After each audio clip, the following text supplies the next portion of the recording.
Fraser. Hello. Thanks for having me back. I'm good. Thanks for coming back. Today is Booker Day. Oh, I know. I have coffee. I have coffee right here. Today is Booker Day. Yes. Yes. And if you want a really wonderful live reaction of Fraser's, you should go to his channel because I was able to tell him the long list for the Booker and it was fantastic. Yep. In my fresh opinion. reactions. I've been told all my life that I have a very expressive face. So if you're into that. Yeah, I mean, you do have a very expressive face, and then you're like countered with somebody who also has a very expressive face, and I've been told that my whole life as well. So boom. So I know, boom. So what we're gonna do is that I have a very loose Booker plan, but I also wanted to talk through the long list, kind of run through it, so we all know what's going on and how we scored against the Booker long list. So we predicted 13. And there were 3 on our list that made it. So Audrey Magee's The Colony, which was amazing. Percival Everett's The Trees, which is one of your favorites, right? Yes. Yes. Is that like the top out of the 3, the ones that you've read? Out of all the ones that I have won, it's probably my choice to win so far. Yeah. The Trees by Percival Everett. Yeah. Yeah, it's chef's kiss. So good. Yes. Okay. Oh yeah, now it's coming back to me, the description, because I like immediately forgot it, and then I'm like, oh yeah, you told me about that book yesterday. And then the last one was Graeme Macrae's Burnet's case study, which sounded like a very weird book to me. Yeah, to you, yeah. Well, it is, in fairness, quite odd. Yeah, I think that will be one most people generally wouldn't have heard of. Okay. And it's got a lot of intertextuality with 3 plot lines going. The meat of the story alternates between the life story of a professor of psychiatry who isn't actually a professor of psychiatry, but is sort of a hedonist and treats all of these people in this sort of come up of psychiatric like Freudian studies and stuff like that. Okay. And then it alternates with a story that is it fiction or not kind of deal about a young woman whose sister has taken her own life and goes to see this person, the same psychiatrist.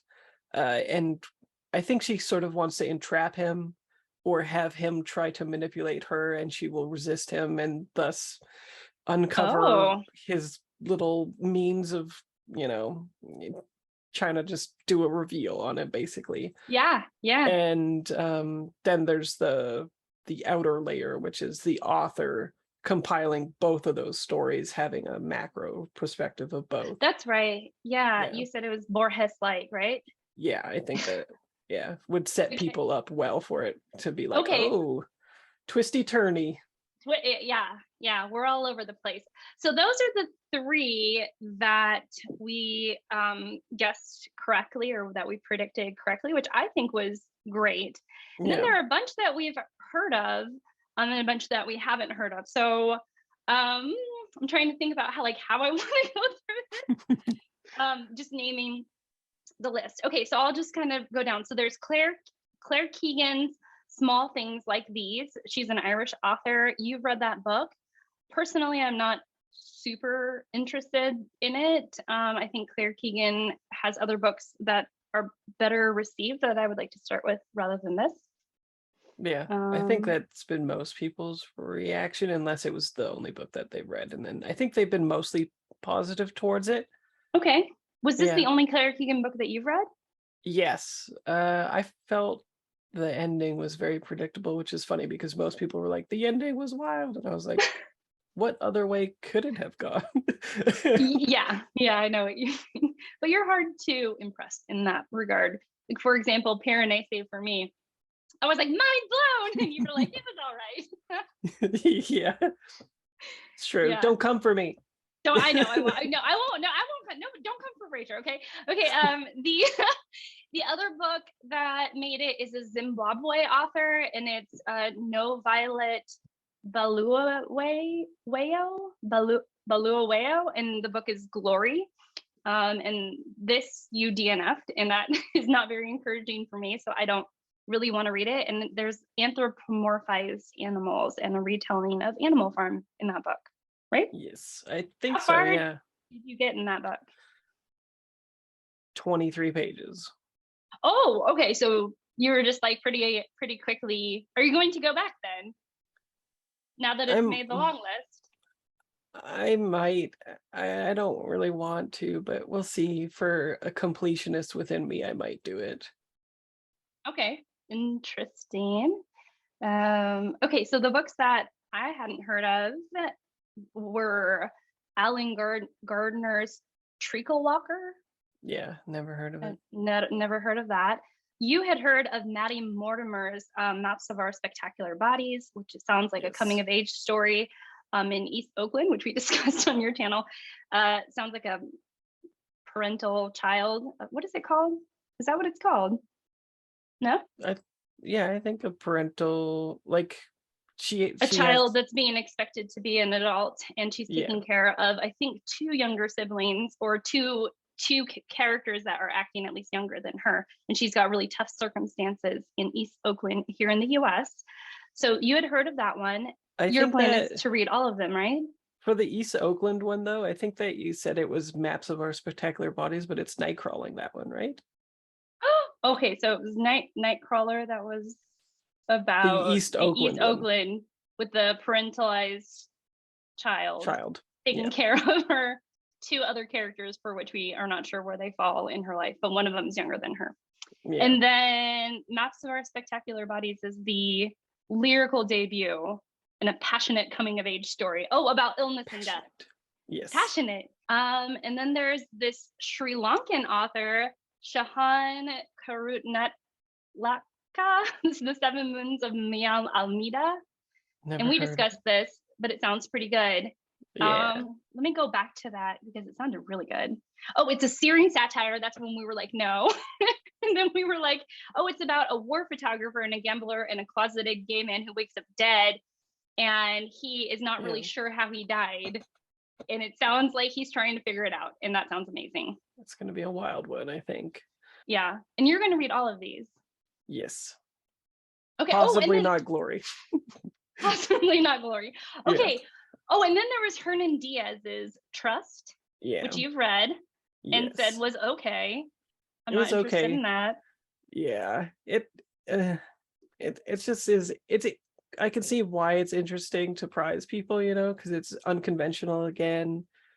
It's doing a weird thing where it is examining it's 4 parts. The first 2 parts are being examined by the latter parts. And it is a history of like a Wall Street tycoon type person that's just kind of boring to me, like people in finance. I'm just kind of boring. But structurally it is unconventional and a little bit interesting. So I can see why people are into it. Yeah.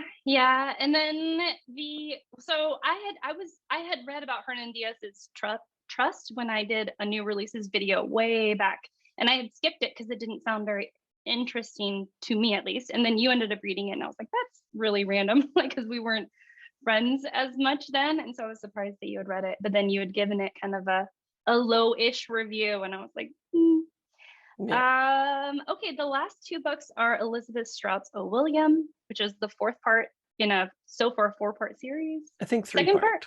Third part in the and I don't know if it's even the last part of the series. No idea.